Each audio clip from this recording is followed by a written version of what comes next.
देखिए, मैंने अपने बयान पे खेद प्रकट किया है। मुझे कोई जो है बांग्लादेशी कह रहा है, कोई देशद्रोही कह रहा है, सारे में जांच करा लीजिए। अगर कुछ ऐसा पुख्ता सबूत मिलता है तो मेरे पे जो सख्त कार्रवाई होती है वो आप करवाइए। अब भाजपा हमलेबार है या कोई पार्टी हमलेबार है तो उससे उनका सोच को हम नहीं रोक सकते। बिहार के दरभंगा जिले की मेयर अंजुम आरा ने अपने बयान पर खेद व्यक्त करते हुए माफी मांगी है। उन्होंने कहा कि होली और जुमे की नमाज को लेकर दिया गया बयान उनका शांतिपूर्ण माहौल के लिए था। लगातार हो रही आलोचना के बीच मेयर ने कहा कि सुबह से ही लोग उन्हें भला बुरा कह रहे हैं। कोई उन्हें बांग्लादेशी बता रहा तो कोई देशद्रोही। उन्होंने मीडिया से बात करते हुए कहा कि मेरे खिलाफ जो भी जांच करनी हो कर लीजिए, जिसके बाद जो भी सजा देनी होगी हमें मंजूर है। वहीं भाजपा की तरफ से निशाना बनाए जाने पर उन्होंने कहा कि सबको अपनी बात रखने का अधिकार है, इस पर वह कुछ नहीं कहेंगी। मेयर ने सफाई देते हुए कहा कि उनका मकसद सिर्फ इतना था कि होली और जुमे की नमाज शांति से अदा हो। इसी संदर्भ में उन्होंने मंगलवार को बयान दिया था, जिसके लिए वह खेद प्रकट करती हैं। क्या कहेंगे? देखिए, मैंने अपने बयान पे खेद प्रकट किया है और जो है सुबह से मेरे पास हर तरह के आदमी आ रहे हैं। मुझे कोई जो है बांग्लादेशी कह रहा है, कोई देशद्रोही कह रहा है। तो मैं मीडिया कर्मी भाइयों से ही कहना चाहती हूँ कि अगर ठीक है आप मेरे बारे में जांच करा लीजिए। अगर कुछ ऐसा पुख्ता सबूत मिलता है तो मेरे पे जो सख्त कार्रवाई होती है वो आप करवाइए। अब भाजपा हमलेबार है या कोई पार्टी हमलेबार है तो उससे उनका सोच तो हम नहीं रोक सकते। उनको जो सोचना है वो सोचे, लेकिन मेरी मंशा बस इतनी थी कि दरभंगा शहर में शांतिपूर्ण ढंग से हो। इसी संदर्भ में मैंने ये जो है बोला था। लेकिन अगर किसी की आस्था को ठेस पहुंचा है तो मैं उस पर खेद व्यक्त करती हूँ। धन्यवाद। एक अंजुम आरा जी जो सरकार में बैठे लोग हैं उसी के एक पार्ट है अंजुम आरा जी भी, ठीक है।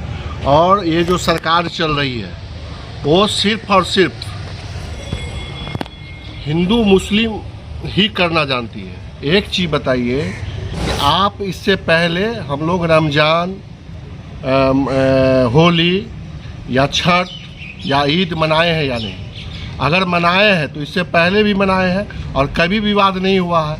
ये तो हम लोग शांति का प्रतीक है जो मिथिलांचल हमेशा देते आए हैं। तो अंजुम आरा जी ने बोला कि अगर वो मस्जिद के पास सिर्फ जाके वो ऐसा कुछ नहीं कर दे लोग जो उसमें विवाद फंसे, लेकिन उसको तोड़ ममोड़ के नेशनल न्यूज़ वाले लोग जिस तरह से मन हो रहा है उसी तरह चलवा रहे हैं। आप एक कहावत सुने होइएगा कि सैया भेल कोतवाल अब डर काहे का। आपने देखा है जदयू और बीजेपी का सरकार है और वहाँ गोपाल मंडल जी जो उनके विधायक हैं वो भी महिला पे विवादित बयान देते हैं। इधर जो बीजेपी के विधायक हैं वो भी विवादित बयान देते हैं। तो सरकार में बैठे लोग अगर इस तरह से विवादित बयान देंगे तो आम जनता का क्या होगा? आपने देखा होगा कि कल गवर्नर साहब के यहाँ भोज किया गया था और भोज के निमंत्रण में बड़े बड़े नेता वहां पहुंचे थे, जिसमें हमारे नेता आदरणीय तेजस्वी यादव जी विपक्ष के नेता भी थे और बीजेपी के सम्राट चौधरी भी थे।